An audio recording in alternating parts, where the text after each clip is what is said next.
ఓ. కేవలం ఆంధ్రప్రదేశ్ బ్రతుకుతుంది మద్యం మీద వచ్చే ఆదాయం అనుకో చెప్పు, అది కూడా రావట్లే. ఉమ్, ఈ సిండికేట్స్ అంతా కూడా ఏర్పడి ఉమ్, ఈ తెలుగుదేశం పార్టీ వాళ్ళు నాయకులు వాళ్ళు దోపిడీ చేస్తూ ఉన్నారు. ఉమ్. ప్రభుత్వానికి ఆదాయం మద్యం నుంచి కూడా రావట్లేదు, సరిగ్గా రావట్లేదు. Okay okay. ఏమి నియంత్రణ లేదు అసలు. ఉమ్, ప్రభుత్వము నియంత్రణ లేదు, దేని మీద లేదు. ఉమ్, ఇసుక అంతే, ఉచిత ఇసుకని పెట్టారు. ఉమ్, ఆ ఉచిత ఇసుక ఏమైంది?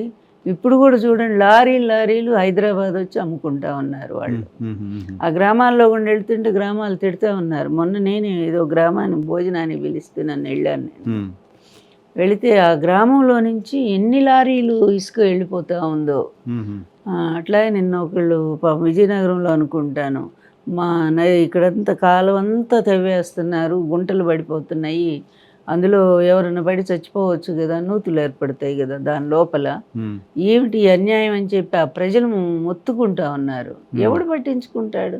ఉమ్, మొత్తం ఎట్లా అయిపోయిందంటే అధికారులు వాళ్ళ దారిని వాళ్ళ దోపిడీ వాళ్ళు సాగుతూ ఉంది. ఉమ్, అదేవిధంగా అంటే యథారాజా తథా ప్రజ అని చెప్పి, నీకు అసలు వాడు ఆయన కొడుకే ఓ పెద్ద దోపిడీదారులైపోయి వాళ్ళు ఇష్టం వచ్చినట్టు ప్రతి దాంట్లో కమిషన్ కొట్టేస్తా